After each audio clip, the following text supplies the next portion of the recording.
புகழ் வந்து ரொம்ப சினிமா பயணத்துல ஒரு டாக்டிஸா ஃபாலோ பண்றாரு. என்ன இருந்தாலும் ஹீரோ வந்து ஹீரோ தானே. Yeah. இப்போ நிறைய பிரேக் ஆயிடுச்சு. ஒரு ஹீரோ மெட்டீரியல் அப்படிங்கும்போது ஒரு நெகட்டிவ் எடுக்கும் போது அடுத்தடுத்து அகைன் நெகட்டிவா தான் அப்ரோச் ஆகும். ஓகே, இது எப்படி இண்டஸ்ட்ரியில ஃபேஸ் பண்ண போறீங்க? நான் சூஸ் பண்ற இடத்துல இல்ல, அவங்க சூஸ் பண்ற இடத்துல தான் நான் இருக்கேன். பட் அது வில்லன் எக்ஸ்பீரியன்ஸ் எப்படி இருக்கு? அது கொஞ்சம் காண்டா தான் இருக்கும். கங்குவா படம் பார்த்துட்டீங்க? அதை விட்டுருவோம். அப்ப ரியல் நேம் வேற. ரியல் நேம் வந்து ஓகே, அது வந்து ஒரு சமஸ்கிருத பேரா இருக்கு, நீ தமிழ் பேர் வைக்க.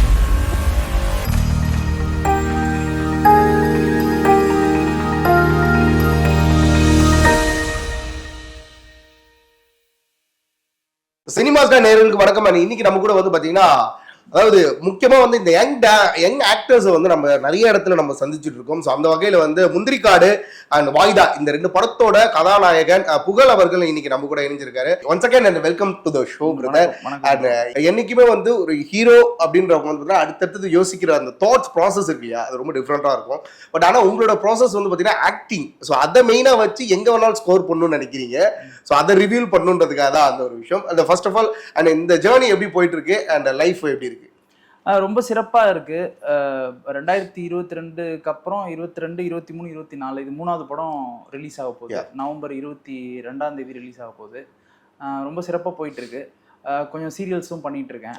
அப்படியே ஸ்மூத்தா ஸ்லோ அண்ட் ஸ்டடியா அப்படியே போயிட்டு இருக்கு. ஆக்சுவலா வந்து உங்களோட ஃபர்ஸ்ட் படம் ரிலீஸ் ஆனது வந்து வாய்தா இல்லையா?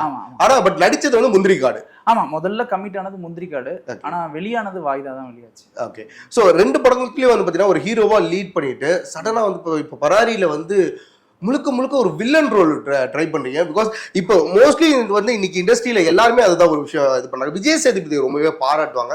அதுக்கான காரணம் என்னன்னா, லீட் பண்ணிட்டு இருக்கும்போது சடனா நெகட்டிவ் பண்ணிட்டு இருந்தாரு. ஓகே, ஸோ அப்படி இருக்கும்போது அந்த மைண்ட் செட்ல நீங்களும் டிராவல் பண்றீங்க. ஆக்சுவலா உங்களோட எண்ணம் என்ன, ஏன் இந்த மாதிரி ஒரு முடிவு? எனக்கு காலேஜ்லேருந்தே வந்து லீட் பண்ணணுன்றதான் ரொம்ப பிரியம், ரொம்ப ஆசை. காலேஜ் படிக்கும் போதுலேருந்தே தியேட்டர் ட்ரெயின் ஆகி ட்ராமாக்கு படித்து, ஆக்சுவலாக நான் இன்ஜினியரிங் கிராஜுவேட்டு. அதுக்கப்புறமா போய் ட்ராமா படித்து அதுக்கப்புறம் தியேட்டர் போய் அப்படியே ட்ராவல் பண்ணிட்டு வந்து அப்புறம் 2 படம் கலைஞன் சார் வந்து கூப்பிட்டு முந்திரிக்காட்டில் கமிட் பண்ணார். அப்புறம் வாய்தா பண்ணேன். இப்போ நான் வந்து ராஜமுருகன் சார் தான் இந்த படம் பராரியை வந்து ப்ரொடியூஸ் பண்ணி ரிலீஸ் பண்ணி கொடுக்குறாரு. அவரோட அசிஸ்டண்ட் எழில் சார், அவரு வந்து நமக்கு இந்த கலை இலக்கிய பெருமன்றம் அப்படின்னு சொல்லிட்டு சில ஆர்ட்டுக்கான சில சங்கங்கள், இந்த அசோசியேஷன்ஸ் மூலமாக அவர் நமக்கு முன்னாடியே தெரியும். நான் இப்போ ராஜமுருகன் சாரை பார்க்குறதுக்கு ஒரு ஆஃபீஸ் போகும்போது அவர் என்ன பார்த்துக்கிட்டே இருப்பார். பார்த்துட்டே இருக்கும்போது எனக்கு இந்த கதையை அவர் ஒரு நாள் நரேட் பண்ணார். நரேட் பண்ணிவிட்டு இதில் நீ வில்லன் ரோல் பண்ணு அப்படின்னு சொன்னார். பராரி படத்தோட டைரக்டர் எழில் சார். அப்போது நான் வந்து பிரதர், என்ன பிரதர் நீங்கள், நான் வந்து 2 படம் லீடாக பண்ணியிருக்கேன், நீங்கள் என்ன பிரதர் நீங்கள் என்னை போய் வில்லனாக பண்ண சொல்கிறீங்க, அதெல்லாம் முடியாது அப்படின்னா. இல்லை நீ வந்து இந்த கேரக்டரைசேஷன் பற்றி நான் சொல்கிறேன், நான் அதை உனக்கு நடித்து காட்டுறேன், எப்படி இவன் பண்ணுவான், எப்படி வந்து அவனோட பாடி லாங்குவேஜ் இருக்கும் அப்படின்னு நான் சொல்கிறேன், அதை நீ பார்த்துட்டு நீ முடிவு பண்ணு அப்படின்னு சொன்னார். அதுக்கப்புறமா எனக்கு ஒரே அதில் என்ன இருந்தாலும் ஹீரோ வந்து ஹீரோ தானே. இப்போ நிறைய பிரேக் ஆயிடுச்சு. இப்போ நிறைய வந்து ஆக்டர்ஸு வில்லன் வந்து ஹீரோவாக பண்ணுறது, ஹீரோ வந்து வில்லனாக பண்ணுறது அப்படின்னு அந்த இது வந்து பார் வந்து பிரேக் ஆகிடுச்சு.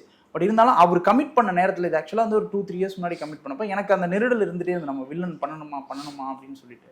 அப்புறம் அவர் ஒரு நாள் கூப்பிட்டு ஒரு இடத்துல வந்து ஒரு காஃபி ஷாப்பில் உட்காந்து எல்லோரும் இருந்தாங்க. அவங்க முன்னாடியே வந்து நடிச்சு காமிச்சார்.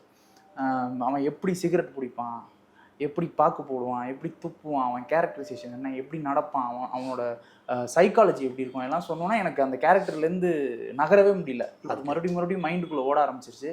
சரி, இதை நம்ம ட்ரை பண்ணி பார்ப்போம், இது வேற ஒரு டைமென்ஷனில் இருக்குது அப்படின்னு சொல்லிட்டு அப்படி போய் அதில் இது பண்ணது தான். அப்புறம் பார்த்தா அதோட ஹேங் ஓவரா என்னன்னு தெரியல, சன் டிவிலையும் வில்லனாக தான் கூப்பிட்டாங்க. ஸோ அதுலேயும் வில்லனாக பண்ணிகிட்டு இருக்கேன். ஓகே, அப்படி ட்ராவல் போயிட்டு இருக்கு. நாங்கள் ஆக்சுவலாக ட்ரெய்லர் பார்த்தோம். ட்ரெய்லர் பார்க்கும்போது இது ஒரு பொலிட்டிக்கல் செக்டர் மாதிரி ஒரு ஃபீல் ஆகுது. பிகாஸ் ஏதோ ஒரு அரசியல் அதில் பேசியிருக்கீங்க. ஆனால் அதில் வந்து நீங்கள் ஒரு அதர் ஸ்டேட் காயா இருக்கீங்க இல்லையா? ஓகே, ஸோ இன்ட்ரெஸ்டிங்காக இருந்துச்சு. ஆக்சுவலாக ஒரு ப்ராமிசிங்கான ஒரு ட்ரெய்லர் நாங்கள் பார்த்தோம். கண்டிப்பாக அதில் ஏதோ ஒரு விஷயங்கள் புதுமையாக இருக்க போகுது, பட் இன்ட்ரெஸ்டிங்காக இருக்க போகுதுன்ற ஒரு ஃபீல் இருக்கு. பட் அதே மீறி ஆல்ரெடி நான் கேட்ட கேள்விதான், ஒரு ஹீரோ மெட்டீரியல் அப்படிங்கும்போது ஒரு நெகட்டிவ் எடுக்கும் போது அடுத்தடுத்து அகைன் நெகட்டிவா தான் அப்ரோச் ஆகும். ஓகே, இது எப்படி இண்டஸ்ட்ரியில ஃபேஸ் பண்ண போறீங்க? ஆக்சுவலா இப்போ கரண்டா பார்த்தா நான் சூஸ் பண்ற இடத்துல இல்லை. இப்போ இயக்குனர்களும் ப்ரொடக்ஷன் ஹவுஸும் அவங்க சூஸ் பண்ணுற இடத்துல தான் நான் இருக்கிறேன். So I'm open to every thing. அவங்க கூப்பிட்டு இந்த கேரக்டர் பண்ணுங்க, இந்த கேரக்டர் உங்களால் பண்ண முடியும் அப்படின்னு சொல்லி நம்மள்ட்ட சொன்னாங்கன்னா அதுக்காக சின்சியராக ஹார்ட் ஒர்க் பண்ணி நம்மளால் பண்ண முடியும். மற்றபடி இப்படி தான் பண்ணணும் அப்படிங்கிறது வந்து அது ஏர்லியர் ஸ்டேஜில் இருந்தது. இப்போ அது பிரேக் ஆகிடுச்சு. பிரேக் ஆகி I can do any thing அப்படிங்கிற மாதிரி தான் ஒரு இடத்துல வந்து இப்போ நிற்கிது மனநிலை. போகிற போக்கில் காலம் எப்படி கூட்டிகிட்டு போதோ அப்படியே போக வேண்டியதான். ஒரு ஹீரோவாக இருக்கும்போது டியூயட் அண்ட் நமக்குன்னு ஒரு பேர், அது ஒரு கெமிஸ்ட்ரி, ஸோ இது பயங்கரமாக ஒர்க் அவுட் ஆகும். பட் அந்த வில்லன் எக்ஸ்பீரியன்ஸ் எப்படி இருக்கு? அது கொஞ்சம் காண்டாக தான் இருக்கும். 2 படத்தில் டூயட்லாம் பாடிட்டு வெயிலில் சுற்றிக்கிட்டு ஹீரோயின் வந்து அங்கே ரொமான்டிக்காக பண்ணிக்கிட்டு இருப்பாங்க. அதில் என்னன்னா எல்லா பொண்ணுங்களும் அண்ணா அண்ணான்னு கூப்பிடுவோம் வில்லனா நடிச்சா. அது ரொம்ப கடுப்பாக இருக்கும் ஆக்சுவலாக. சும்மா பண்ணுக்காக சொல்கிறேன். பட்டு அது ஆக்சுவலாக இந்த கேரக்டருக்கு ரொம்ப ரொம்ப என்ன சொல்கிறதுனா ரொம்ப உள்ளூர புகுந்து அது நல்ல டெப்த்தாக நம்மளால் ட்ராவல் பண்ண முடிஞ்சுது. அந்த ட்ராவல் பண்ணும்போது அதில் கிடைக்கிற எக்ஸ்பீரியன்ஸ் வந்து நமக்கு ரொம்ப ஹாப்பியாக இருந்தது. அது பண்ணும்போது ஒரு சாட்டிஸ்ஃபேக்ஷன் இருந்தது. அதனால தான் இந்த கேரக்டர் அப்படிங்கிறதுனால தான் இதை நான் பண்ண ஒத்துக்கிட்டேன். அது கேரக்டர் தான், அந்த கேரக்டர் டிஃப்ரெண்ட்டாக இருக்குது அப்படின்னு சொல்லி அவங்க நம்மளை நம்பினாங்க. ப்ரொடக்ஷன் ஹவுஸ்லையோ டைரக்டர்ஸோ யாராவது நம்பினாங்க பண்ண முடியும் அப்படின்னு நினச்சாங்கன்னா கண்டிப்பாக நம்ம அதை பண்ணலாம். ஓகே, உங்களோட இப்போ பார்க்கும்போது லுக் வைஸ் வந்து பார்த்தீங்கன்னா ஒரு சிட்டி காய் லுக்கில் இருக்கீங்க. ஆனால் உங்களோட படத்தில் எல்லாத்துலேயும் வந்து பார்த்தீங்கன்னா ஒரு வில்லேஜ் காய் லுக்கில் தான் இருப்பீங்க.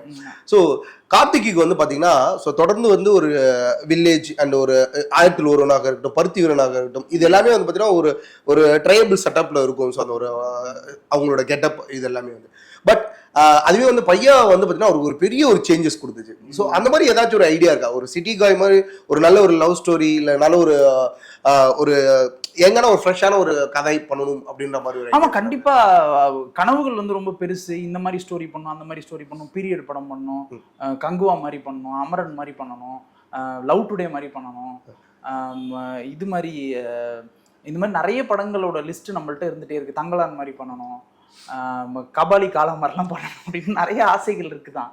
பட் அந்த இடத்த நோக்கி தான் போகணுன்னு தான் எல்லாருமே வரோம். அந்த ஹோப்பு, அந்த ஃபேம், அந்த லைம் லைட், அதுக்காக தான் எல்லாருமே வரோம். அதை நோக்கி ட்ராவல் பண்ணும்போது நமக்கு என்ன அமையுதோ அதை வந்து நம்ம சக்ஸஸ்ஃபுல்லாக பண்ணணும் அப்படிங்கிறது மட்டும்தான் இப்போதைக்கு இருக்குது.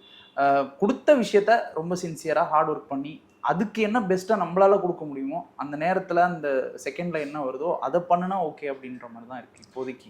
இப்போ நீங்கள் சொன்னீங்க நடிப்புக்காக தனிப்பட்ட முறையில் பயிற்சி எடுத்திருக்கேன் அண்ட் படிச்சிருக்கேன் அப்படின்றீங்க. பட் நடிப்புன்றது ஒரு வாழ்வியல் சம்மந்தப்பட்ட ஒரு விஷயம் தான். அதோட ஒற்றுமையாக உள்ளது தான் அது. அப்படி இருக்கும்போது நீங்கள் ஒரு ட்ரெயின்டு ஆர்டிஸ்ட்டுக்கும் இல்லை நார்மலாக ஒரு படம் வாய்ப்பு கிடைச்சி படம் பண்ணுறவங்களுக்கும் என்ன டிஃப்ரென்ஸ் இருக்கும்னு நீங்கள் ஃபீல் பண்ணுறீங்க? ஆக்சுவலாக என்னென்னா ட்ரெயின்டு ஆர்டிஸ்ட்டு அவன் ரெடியாகி கேமரா முன்னாடி நிற்கிறான். வாய்ப்பு கிடைச்சி அங்கே வந்து ட்ரெயின் ஆகிறவங்க அங்கே வந்து அவங்க கற்றுக்குவாங்க, அவ்வளோதான். மோர் டிஃப்ரென்ஸ். இப்போ ட்ரெயின் ஆகாமல் வந்து நடிக்கிறவங்க எவ்வளோ பேர் இருக்காங்க. அதனால தான் அந்த கொஸ்டின். எவ்வளோ பேர். நான் இப்போ வடிவேல் சார்லாம் எங்கேயுமே போய் ட்ரெயின் ஆகலை. ஆனால் ரஜினி ஆமாம், ரஜினி சார் வந்து ஃபிலிம் டெக்னாலஜி ஸ்டூடெண்ட். அவர் கமல் சாருக்கு நடிப்பை பற்றி தெரியாத விஷயமே கிடையாது. அவர் ஹாலிவுட்ல இருந்து ஸ்டானிஸ்லாவஸ்கி பற்றி, லீ ஸ்ட்ராஸ்பர்க் பற்றி எல்லாரை பற்றியும் தெரியும் அவருக்கு. மெத்தட் ஆக்டிங்னா என்ன, அவர் அல்பாசினோ தான் அவரோட குரு, மர்லன் பிராண்டோ தான் அவரோட குரு, அவரை பற்றி எல்லாமே தெரியும். அது இல்லாமையும் இங்கே வந்து பிரமாதமாக நடிக்கிற ஆர்டிஸ்ட்லாம் இருக்காங்க. அவங்க வந்து லைஃப்லேருந்து எக்ஸ்பீரியன்ஸ் எடுப்பாங்க. நாங்கள் வந்து அதை கற்றுக்கிட்டு வந்து பண்ணுறோம். என்னென்னா நாங்கள் என்ன இது எப்படி நான் வந்து எக்ஸ்பிளைன் பண்ணுறதுனா அது ஒரு தின் லைன் தான். நாங்கள் வந்து கொஞ்சம் ஈஸியாக பண்ணிவிடுவோம். அவங்க அங்கே வந்து கற்றுக்கிட்டு கொஞ்சம் கஷ்டப்பட்டு அதுக்கப்புறமா கேமரா முன்னாடி நின்று அந்த பாடி லாங்குவேஜை பிடிச்சி அதுக்கப்புறமா அவங்க வந்து அந்த செட்டில் ஆவாங்க. அந்த கேமரா முன்னாடி நின்று அந்த ஆக்டிங்கில் வந்து செட்டில் ஆவாங்க. அதுதான் தின் லைன் தான் அது. அதனால் இங்கேருந்து அங்கே வரணும், அங்கேருந்து இங்கே வரணும் அப்படின்லாம் எதுவுமே கிடையாது. படிச்சுட்டு வந்தால் கொஞ்சம் ஈஸி. ஸோ ட்ரெயின்டு ஆர்டிஸ்ட் வந்து கொஞ்சம் ஈஸியாக பண்ணுவாங்க. அன்ட்ரெயின்டு ஆர்டிஸ்ட் அங்கே வந்து கற்றுக்குவாங்க, அவ்வளோதான். சினிமாவில் ஒரே ஒரு தொழிலில் மட்டும்தான் உங்களுக்கு லேர்னிங்க்கும் வந்து அது சம்பளம் கொடுத்து காசு கொடுத்து சாப்பாடு போடும். சினிமா மட்டும்தான் அதை செய்யும். வேற எந்த தொழிலையும் அந்த மாதிரி நீங்கள் செய்யவே முடியாது. கற்றுக்கிட்டு நீங்கள் ஒரு கிராஃப்ட்ஸ்மேனாக மட்டும்தான் ஒரு தொழிலில் போய் உட்கார முடியும். சினிமாவில் மட்டும்தான் நீங்கள் கற்றுக்கிறதுக்கே உங்களுக்கு பே பண்ணுவாங்க. புது ஆர்டிஸ்டாக இருப்பார், அவரை கூப்பிட்டு சம்பளம் கொடுத்து அவருக்கு சாப்பாடு போட்டு காலையில் பிக்கப்புக்கு வண்டி அனுப்பி அவர் கற்றுக் கொடுத்து அவரை பெரிய ஆக்கி விடுவோம். அதுதான் சினிமாவோட மேஜிக். பிகாஸ் ஒரு ஸ்பாட்டில் உங்களுக்கு நீங்கள் ஒரு லீடாக பண்ணியிருக்கீங்க போது கண்டிப்பா வில்லனுக்கு ஐ மீன் ஹீரோக்கு அகேன்ஸ்டா போய் நிற்கும் போது எனக்காச்சும் நீங்க யோசிச்சு அவருக்கு ஏதாச்சும் ஒரு விஷயம் டீச் பண்ணிருக்கீங்களா? பிகாஸ் நீங்க ஹீரோவா நடிச்சிருக்கீங்க. ஓகே, சோ அப்ப அந்த படத்துல ஹீரோவா நடிக்கிறவரும் கிட்டத்தட்ட புதுமுகம் தான் இல்லையா? இல்ல, அவர் தோழர் வெங்கடேசன் ஒரு படம் பண்ணாரு ஏற்கனவே. ஓகே, அது மட்டும் இல்லாம கம்ப்ளீட்லி இப்போ ஒரு படத்துக்கும் கேரக்டர் நமக்கு மாறிட்டே இருக்கிறதுனால, ஒரு படத்துக்குமே கேரக்டர் மாறிட்டே இருக்கிறதுனால நமக்கு ஒரு படத்துலயுமே ரிஹர்சல்ஸ் எடுத்துறோம். ஓகே, முந்திரிக்காடுலயும் ரிஹர்சல் எடுத்தேன், வாய்தாலையும் ரிஹர்சல் எடுத்தேன், பராரிக்கும் ரிஹர்சல் எடுத்தோம். பராரியில என்னன்னா பாண்டிச்சேரி யூனிவர்சிட்டியில சுகுமார், அறிவுன்னு 2 பேர், அவங்க வந்து என்எஸ்டி ஸ்டூடெண்ட்ஸ், ஆக்டிங்ல பிஹெச்டி பண்ணுவாங்க. அவங்க வந்து நிறைய கேரக்டர்ஸ் பராரியில், ஒரு வில்லேஜ், அதுக்கப்புறம் அங்கேருந்து பெங்களூர் போகணும், அந்த மாதிரி நிறைய கேரக்டர்ஸ். அந்த கேரக்டர்ஸுக்கு கம்ப்ளீட்டாக ட்ரெயின் பண்ணாங்க. திருவண்ணாமலையில் கிட்டத்தட்ட ஒரு 1.5 மாதம் ஒரு வீடை வந்து ரெண்ட்டுக்கு எடுத்து கம்ப்ளீட்டாக அங்கேயே எல்லாரும் இருந்து, எல்லாருமே அதே காஸ்டியூம்லேயே தான் இருப்போம். காலையிலேருந்து சாயங்காலம் வரைக்கும் அதே காஸ்டியூமை போட்டுட்டு, அதே மாதிரி மேக்கப்பை போட்டுட்டு, ஹீரோயின் ஹீரோ எல்லாருமே. ஸோ ஆக்சுவலா ட்ரைனிங்லே அந்த செட்டப் போயிட்டீங்க. ஓகே, எனக்கு முந்திரிக்காடுலயும் அப்படிதான் நடந்தது. ஹீரோவும் ஹீரோயினும் நாங்க 2 பேருமே அதே காஸ்டியூம்லயே போயிடுவோம் கலைஞர் சார் ஆஃபீஸ்க்கு. ஓகே, நான் கிட்டத்தட்ட வந்து ஒரு 1.5 வருஷம் ட்ரைனிங் போச்சு. 1.5 வருஷமே அதே காஸ்டியூம்ல தான் போயிட்டே இருப்போம். அதே காஸ்டியூம்னா அந்த செம்மண்ல போட்டு பரட்டி எடுத்தாங்களாமே. ஆமா ஆமா ஆமா, ஹீரோயின் எல்லாம் ரொம்ப போட்டு 3 நாள் எடுத்தாங்க. முடி இருக்கிற சீன் ஒன்று இருக்கும், அது 3 நாள் எடுத்தாங்க. It was not properly mounted, அதுதான் பிரச்சனை. It was not properly released. ஓடிடிலையுமே இன்னும் ரிலீஸ் ஆகலை. அது ரிலீஸ் ஆச்சுன்னா அது இன்னும் கொஞ்சம் வேற ஒரு ஃபேமுக்கு கொண்டு போயிருக்கும்னு நினைக்கிறேன். அது அன்லக்கிலி மிஸ் ஆயிடுச்சு. பட் ஆனால் அந்த படத்தோட ஒரு மீட்டப்ல வந்து பார்த்தீங்கன்னா இவர் ராதாரவி சார் வந்து மேடையில் ஒரு விஷயம் பேசியிருப்பாரு. ஆக்சுவலாக ஹீரோவை பற்றி பேசியிருப்பாரு, ஹீரோயின் பற்றி பேசியிருப்பாரு. பட் அதில் ஹீரோவை பற்றி பேசும்போது புகழ்ன்ற பேரை மென்ஷன் பண்ணி சொல்லுவார். ஒரு கடுமையான ஒரு உழைப்பாளி, நல்ல ஒரு திறமைசாலி அப்படின்னு சொல்லிட்டு பதிவு பண்ணுவார். ஆக்சுவலாக இது ஏன் நான் கேள்வியாக நான் வைக்கிறேன் அப்படின்னா, பிகாஸ் மேடை பேச்சாளர் கிடையாது ராதாரவி சார். மனசுல படுறத ஓப்பனா சொல்ற ஆள் அவர். ஓகே, அவர் ஒரு லெஜண்ட். ஓகே, அப்படிங்கும்போது அந்த ஒரு நபர் உங்களை அத்தனை பேருக்கு முன்னாடி ஒரு விஷயம் சொல்லும் போது ஹவு டு ஃபீல்? ரொம்ப ஹாப்பியா இருந்தது. அவர் வந்து ஏகப்பட்ட படங்கள் நடிச்சவர். அவங்க அப்பா எம்.ஆர். ராதா சார் வந்து எங்களை மாதிரி நாடகத்துலேருந்து வரவங்களுக்குலாம் பெரிய இன்ஸ்பிரேஷன். அவர்லாம் ட்ராமாவில் வந்து சிலபஸ். எம்.ஆர். ராதா சார்லாம் அவரோட ரத்தக்கண்ணீர் ட்ராமாவை என்னோட அப்பா வந்து இதெல்லாம் கூரையெல்லாம் பிரிச்சுக்கிட்டு போயெல்லாம் பார்த்துருக்காங்க. அது வந்து ஒரு 5000-6000 பேர் ஒரு ஸ்டேடியம் மாதிரி இருக்குமா. அதில் போய் இவர் சொல்கிற டைலாக்ஸ் எல்லாம் மறுபடியும் ரிப்பீட் பண்ணிட்டு இருப்பாங்களாம். அப்போ எம்.ஆர். ராதா சார் வந்து மைக்கை பிடிச்சி டைலாகை ரிப்பீட் பண்ணாதீங்க, நாடகம் நடத்த முடியும்னு சொன்னாலும் ஆடியன்ஸ் ரிப்பீட் பண்ணிக்கிட்டே இருப்பாங்களாம். அப்படி ஃபேமஸாக இருந்த ஆட்கள். அவரோட பையன் வந்து என்னை பாராட்டினது. ராதாரவி சாருமே பெரிய லெஜெண்டு. அவரு நடிக்காத ஹீரோஸ் கிடையாது, நடிக்காத கேரக்டர்ஸ் கிடையாது. இப்போ அவரு நாசர் சார் எல்லாம், இப்போ கமல் சார் அவங்களுக்குலாம் பேசும்போது அவங்கள பற்றியும் நம்ம பேசணும். பொன்னன் சார், நாசர் சார், மனோரமா ஆச்சி, சரண்யா மேடம், இப்படி நிறைய ஆர்டிஸ்ட் இருக்காங்க. சத்யராஜ் சார் 9 ரூபாய் நோட்டு நடிப்பார், தகடு நடிப்பார். ஸோ அவர் பேசினப்ப எனக்கு ரொம்ப ஹாப்பியாக இருந்தது. எல்லாருமே பார்த்துட்டு சென்ஸ் பண்ணாங்க, உனக்கு ஸ்க்ரீன் ப்ரெசன்ஸ் இருக்குது, நல்லா பண்ணுற, உனக்கு ஹார்ட் ஒர்க் இருக்குது, கமர்ஷியலாக ஒரு படம் சக்ஸஸ் ஆகணும். அது எல்லாருக்குமே தான் நடக்கும். விஜய் சாருக்கும் இருந்தது, விக்ரம் சாருக்கும் இருந்தது, அஜித் சாருக்கும் இருந்தது. கமர்ஷியல் சக்ஸஸ் பார்க்குற வரைக்கும் ஒரு நடிகன் போராடிக்கிட்டே தான் இருக்கும். அதுக்கப்புறம் உனக்கு ஈஸியாக சில விஷயங்கள் நடக்கும்.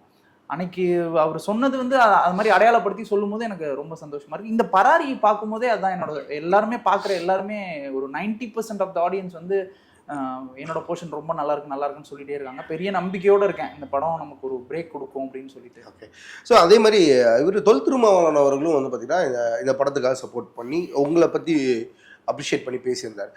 ஸோ அப்போ ஒரு விஷயம் எனக்கு ரொம்ப பெரிய ஒரு கேள்வியாக இருக்கிறது என்னன்னா, ஒருவேளை ஜாதி சார்ந்த படமாக இருந்ததுனால தான் அவ்வளோ ப்ராப்ளம்ஸ் வந்துச்சு அந்த படத்துக்கு. முந்திரிக்காடுக்கு சொல்றீங்களா? இருக்கலாம். எனக்கு பேக் எண்ட்ல என்ன நடந்ததுன்னு உண்மையிலே எனக்கு தெரியல. அதனால இருக்கலாம். ஏன்னா இன்னைக்கு ஜாதி ரீதியா முன் வச்சு நிறைய படங்கள் எடுக்கப்படுது. நீங்க எடுத்தவங்க எல்லாருமே பெரிய பெரிய டைரக்டரா இருக்காங்க. எஸ் பரியரும் பெருமாள் எடுத்த மாரி செல்வராஜாக இருக்கட்டும், இல்ல பா ரஞ்சித்தாக இருக்கட்டும், எல்லாருமே இன்னைக்கு ஒரு பெரிய லெவல்ல இருக்காங்க. பட் இருந்தும் இந்த படம் அதை மீறி வந்து பாத்தீங்கன்னா நாலு, அதாவது நடிச்சவங்களோட புகழையும் அவங்களோட வெளிச்சத்தையும் மறைக்குது அப்படின்னா, அதை மீறி அந்த படத்துக்குள்ளார என்ன கதை இருந்துச்சு? அது வந்து பெத்தவன் ஒரு நாவல், இமயம் சாரோட பெத்தவன் நாவல் தான் அந்த கதை. அந்த கதையை பார்த்துட்டு கலைஞர் சார் வந்து புக்கை கொடுத்து படிக்க சொன்னார். அந்த குறு நாவல், அது ஒரு 40-50 பக்கம். அந்த நாவலில் வந்து என்னோட கேரக்டர் ஒரு வரி தான் இருக்கும். அந்த கேரக்டர் ரொம்ப டெவலப் பண்ணி எழுதுனாங்க. சின்ன படங்களுக்குரிய சிக்கலை தான் அந்த படமும் ஃபேஸ் பண்ணுச்சு. இப்போ பராரிக்குமே வந்து ஆடியன்ஸ் புல் பண்ணுறதுக்கு ரொம்ப முயற்சி பண்ணணும். இப்போ உங்களை மாதிரி ஆட்கள், யூடியூப், டிஜிட்டல் ப்ரெஸ் இவங்க தான் ஹெல்ப் பண்ணணும். நல்ல படங்கள் வரும், தேட்டரில் ஒர்க் ஆகுது, ஓடிடியில் வந்து பார்த்துட்டு நல்லா இருக்குன்னு சொல்லுவாங்க. அப்படி தான் போயிட்டுருக்கு. ஸோ முந்திரிக்காடு அன்லக்கியாக வந்து தேட்டர் இதுலேயும் ஓடிடிலையும் ரிலீஸ் ஆகாமல் இருக்குது. அப்போ சின்ன படங்களுக்கான அந்த ரிலீஸ், அந்த ப்ராப்ளம்லாம் வந்து அது ஃபேஸ் பண்ணி தான் ஆகணும். அது வேற வழி கிடையாது. அதுதான் அதுக்கும் நடந்தது. ஓகே. இப்போ நீங்கள் சொன்னீங்க இல்லையா, இப்போ சின்ன படம் ஓடிடியில் கிடைக்கிற இந்த ஃபேம் வந்து பார்த்தீங்கன்னா தேட்டருக்குலாம் வந்து வருகை கிடைக்க மாட்டேங்குது அப்படின்ட்டு. நிறைய மலையாள படங்கள் பெருசாக ப்ரொமோஷன் இல்லாமல் சடனாக தேட்டராக ரிலீஸ் ஆகிருக்கும். பட் மவுத் டாக்னு ஒரு விஷயம் இருக்கு இல்லையா, அதன் மூலிமா தேட்டர் வந்து ஆடியன்ஸ் நிறைய பேர் இருக்காங்க. ஸோ அதுக்கு நிறைய நம்ம படங்கள் எக்ஸாம்பிள் சொல்லிட்டு போகலாம். ஓகே. ஸோ அப்படி இருக்கும்போது ஏன் வந்து இன்னமும் சொல்கிற மாதிரி அந்த பழைய பஞ்சாங்கத்தே பேசுகிற மாதிரி இருக்குது எனக்கு ஆக்சுவலாக நீங்கள் சொல்கிறது. ஏன் தேட்டருக்குலாம் மக்கள் வரமாட்டாங்கன்னு நீங்கள் நினைக்கிறீங்க? நல்ல ஒரு கதை, நல்ல ஒரு ஸ்க்ரீன் பிளே நீங்கள் கொடுக்குறீங்க அப்படின்னா கண்டிப்பாக ஆடியன்ஸ் அந்த மவுத் டாக்ல உள்ள வருவாங்கல்ல.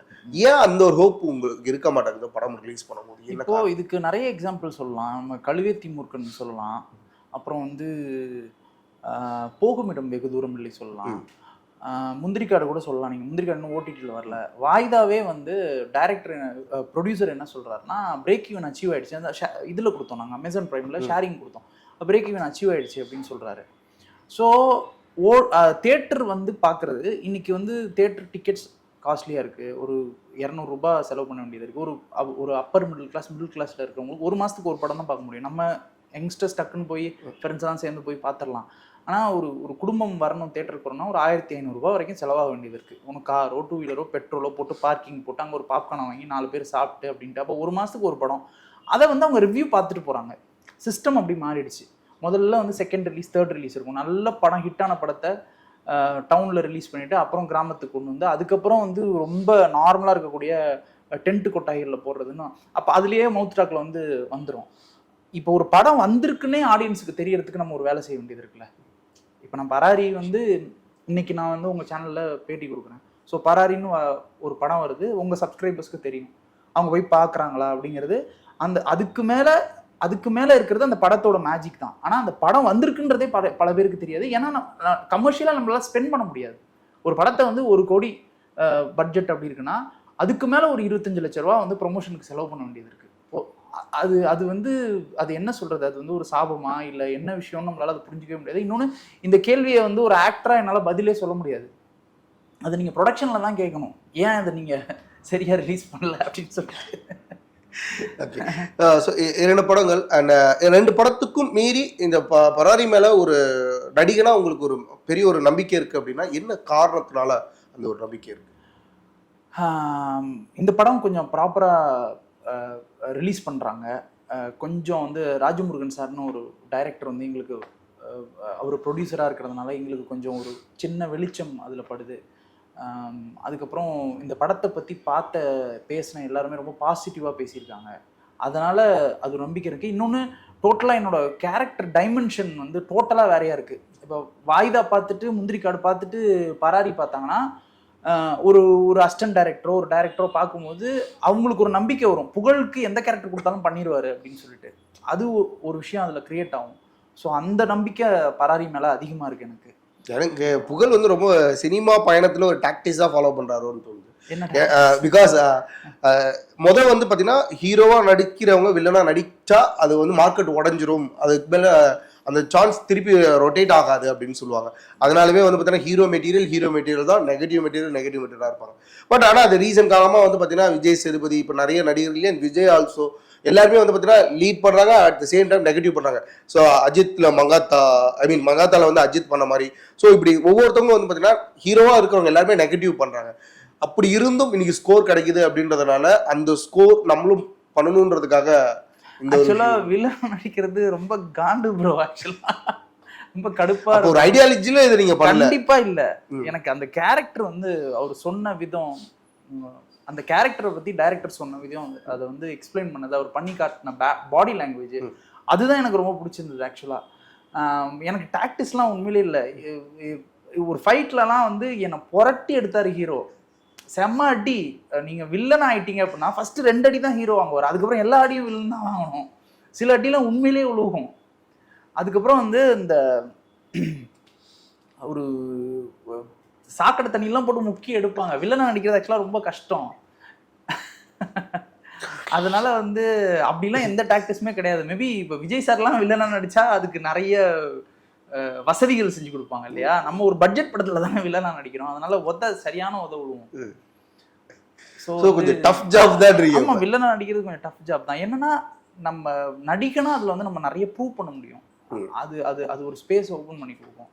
பட் ஹீரோ தான் ப்ரோ ஜாலி. டுவேட் பண்ணலாம், டான்ஸ் ஆடலாம், ரொமான்ஸ் பண்ணலாம், பசங்க கூட சேர்ந்துட்டு கூத்தடிக்கலாம். ஒரு லைஃபா ஜாலியா இருக்கும், ஸ்டைலா இருக்கலாம். அதுக்கப்புறம் வெளியில போனாக்க எல்லாரும் வந்து ஹீரோட்ட தான் செல்ஃபி எடுப்பாங்க. வில்லனை மதிக்கவே மாட்டாங்க. மனசுல பல வழிகள் இருக்கு. ஒரு ட்ரெயின் ஆர்டிஸ்ட், அந்த தியேட்டர் ஆர்டிஸ்ட், நீங்க தியேட்டர்னும் போது நீங்க நிறைய ப்ளே பண்ணியிருப்பீங்களா? ஓகே. ஸோ நீங்க ப்ளே பண்றதுக்கும் அண்ட் டைரக்டா ஒரு கேமரா முன்னாடி வந்து ஆக்ட் பண்றதுக்கும் இனிஷியல் டைம்ல எவ்வளவு டஃப்பா இருந்துச்சு? இனிஷியல் டைமில் எனக்கு ரொம்பவே டஃப்பாக இருந்தது. ஏன்னா கேமரா வந்து ரொம்ப பக்கத்தில் இருக்கும் இல்லையா? அது வந்து ரொம்ப டஃப்பாக இருந்தது. அது கலைஞர் சார் தான் கிளியர் பண்ணி விட்டார். சிம்பிள் விஷயம் தான். மூடு, அப்புறம் வந்து டைலாக் எல்லாமே வந்து சேம் தான். டைலாக்கோட எமோஷன் எல்லாமே சேம் தான். மூட் அண்ட் எமோஷன் சேம் தான். ஆனால் வந்து நம்ம டைலாக் சொல்கிறத தியேட்டரில் வந்து சத்தமாக கத்தி சொல்லணும். கேமராவில் மைக் பிக் பண்ணிக்கும். ஸோ வந்து நம்ம அதை செட்டிலாக பண்ணால் போதும். தியேட்டரில் ஆடியன்ஸ் வந்து ரொம்ப வைடாக ஸ்ப்ரெட் பண்ணி உட்காந்துருப்பாங்க. ஸோ நம்ம எல்லாத்தையுமே கையை ஆட்டி பெருசு பெருசாக சொல்லணும், அங்கே பாரு அப்படின்னு சொல்லணும். ஸோ நம்ம இதில் கேமராவில் கண் அங்கே பாரு அப்படின்னு சொன்னாலே போதும். ஸோ இந்த சின்ன டிஃப்ரென்ஸ் தான். மற்றபடி வந்து பீயிங் ட்ரூத்ஃபுல் அண்ட் எமோஷன், அதுக்கப்புறம் மூடு எல்லாமே சேம் தான். அது இனிஷியல் ஸ்டேஜில் கொஞ்சம் கஷ்டமாக இருந்தது. மற்றபடி அதுக்கப்புறம் அது பைபாஸ் பண்ணியாச்சு. அது எல்லாரும் டெலிவிஷன்லேருந்து வந்து பார்த்தீங்கன்னா பிக் ஸ்க்ரீனுக்கு ஒரு என்ட்ரி கொடுப்பாங்க. ஆனால் நீங்கள் ரொம்ப டிஃப்ரெண்ட். 2 லீட் படம் பண்ணிட்டு அடுத்தது ஒரு நெகட்டிவ் ஷேர் பண்ணுறீங்க. ஆனால் பட் பிக் ஸ்க்ரீன்லேருந்து டெலிவிஷன் என்ட்ரி கொடுத்துருக்கீங்க. ஏன்? ஏன்னு நம்ம என்ன சொல்கிறது, ரொம்ப டைம் கேப் இருக்குது. ஆக்சுவலாக நான் கொஞ்சம் வந்து சூஸ் பண்ணி தான் ஃபிலிம்ஸ் பண்ணுறேன். என்னன்னா நமக்கு ப்ரொடக்ஷனாக வந்து அதை கரெக்டாக ரிலீஸ் பண்ணிடணும் அப்படிங்கிறது ஒன்று. அப்புறம் அது நல்லா இருக்கணும், கதை நல்லா இருக்கணும், கேரக்டர் ஸ்கோப் இருக்கணும் அப்படின்லாம் யோசிக்கிறோம். கொஞ்சம் சூஸியாக தான் இருக்கேன்னு வைங்களேன். அந்த டைமை வந்து நம்ம வந்து ஃபில் பண்ணுறதுக்கு சீரியலில் போய் ஃப்ரெண்ட்ஸ் நெட்வொர்க் இருக்கும். கவிதா பாரதி சார்னு ஒருத்தர் இருக்கார். அவர்கிட்ட போய் இந்த மாதிரி சீரியலில் நான் கொஞ்ச நாள் நடிக்கலான்னு இருக்கேன் அப்படின்னு சொல்லுவேன். சரி நான் சொல்கிறேன் அப்படின்னு சொல்லுவார். ஸோ அவர் மூலமாக கிடைத்த விஷயங்கள். அங்கே போனால் அவங்க ஒரு கேரக்டர் மோல்ட் பண்ணுவாங்க. இப்போ வந்து முத்துப்பாண்டின்னு ஒன்று கில்லியோட பண்ணிருக்கல, அந்த ரெஃபரன்ஸில் வந்து எனக்கு ஒரு கேரக்டர் டிசைன் பண்ணி புன்னகை பூவேன்னு சொல்லி அந்த சீரியல் போயிட்டுருக்கு. ஸோ அது ஒன்று. அப்புறம் வந்து நமக்கு கொஞ்சம் கமர்ஷியல்ஸாகவும் ஃபினான்ஷியலாகவும் கொஞ்சம் சில விஷயங்கள் நடக்கணும். ஸோ கேப்பில் நம்ம சும்மாவும் இருக்க முடியாது, கேமரா முன்னாடி நின்றுக்கிட்டே இருக்கணும். அதுக்காக போய் சீரியல்ஸ் பண்ணுறது தான். முதல் படம் ஒரு நடிகராக என்ன கற்றுக்கிட்டீங்க? இப்போ லாஸ்ட்டாக பராரி, இந்த படம் வந்து பார்த்தீங்கன்னா ஒரு மனிதனாக என்ன கற்றுக் கொடுத்துச்சு? 3 படமுமே வந்து அரசியல் படம். 3 படமுமே வந்து சோஷியல் ட்ராமா, மக்களுக்கான மிக முக்கியமான தேவைகளை சொல்கிறது மாதிரியான ஒரு படம். அது எனக்கு ஏன் அப்படி அமைஞ்சதெல்லாம் எனக்கு தெரில. ஸோ இப்போ நீங்கள் முந்திரிக்காடு போனப்போ நான் வந்து ஒரு பிளாங்க் ஷீட், எனக்கு ஒன்றுமே தெரியாது. அங்கே கேமரா எங்கே வைப்பாங்க, ஆங்கிள் எப்படி இருக்கும், என்ன பண்ணணும், எந்த இடத்துல இது பண்ணணும், எதுவுமே தெரியாது. கலைஞர் சார் தான் சொல்லி கொடுத்தாரு. தேட்டரில் நான் ட்ரெயின் ஆகி போயிருந்தேன். தேட்டர் கம்ப்ளீட்டாக வேறு, கேமரா வேறு. ஸோ அது கஷ்டமாக இருந்துச்சானா பெரிய லெவலில் கஷ்டமாக இருந்ததில் கொஞ்சம் சிரமப்பட்டேன். இங்கே வந்து ஒரு டைரக்டர் 3வது படம் பண்ணும்போது ஒரு டைரக்டர் சொல்கிறத புரிஞ்சுக்கிட்டு நம்மளால் வந்து இன்டர்பிரட் பண்ண முடிஞ்சுது. அவர் என்ன சொல்கிறாரு, என்ன மூடில் சொல்கிறாரு, அது டைலாக் மாடுலேஷன் என்ன, இதை இப்படி பண்ணணும் அப்படி பண்ணணும்னு சொல்கிறத புரிஞ்சுக்கிட்டே என்னால் இன்டர்பிரட் பண்ண முடிஞ்சுது. ஸோ வந்து ஒரு மட்டும் எனக்கு அந்த பிளாங்க் ஷீட்டில் ஒரு மட்டும் போட்டிருக்கிறேன் நான் அப்படின்னு தான் நான் அதை பார்க்குறேன். ஒரு மனிதனான 3 படமுமே மனிதனா அது சொல்கிற கருத்தியல் வந்து 3 படமுமே நிறைய விஷயங்களை கற்றுக் கொடுத்துச்சு. ஒரு ஹீரோவா இவங்களோட டைரக்ஷன்ல படம் பண்ணணும் அப்படின்னா யாரோட டைரக்ஷன்ல படம் பண்ணணும்? எனக்கு எல்லாருக்கூடயும் ஆசை இருக்கு ப்ரோ. இதே பதில் எப்பவுமே சொல்லும். கண்டிப்பா ஒரு இன்ட்ரெஸ்ட் இருக்கும்ல. இப்போ உடனடியா படம் பண்ணணும்னா டைரக்டர் தமிழரசன் பச்சைமுத்து சார் கூட தான் பண்ணணும்னு ரொம்ப ஆசையா இருக்கு. ஓகே. ஏதாச்சும் டைரக்டர் அசிஸ்டன்ட் ஏதாச்சும் ட்ரை பண்ணு? 2 படத்துல அசோசியேட்டா வேலை செஞ்சிருக்கேன். ஓகே. பாபா பிளாக் ஷிப்னு ஒரு படம் வந்ததுல, ஆமா, அந்த படத்துல அசோசியேட்டா வேலை செஞ்சேன். அதுக்கப்புறம் அன்னபூர்ணின்னு ஒரு படம், அது நயன்தாரா மேம் பண்ண படம் இல்ல, வேற ஒரு அன்னபூர்ணி, அதுலயும் அசோசியேட்டா வேலை செஞ்சேன். ஓகே. சோ அப்படி சினிமாக்குள்ளாரே தான் சுத்திக்கிட்டு இருக்கேன்.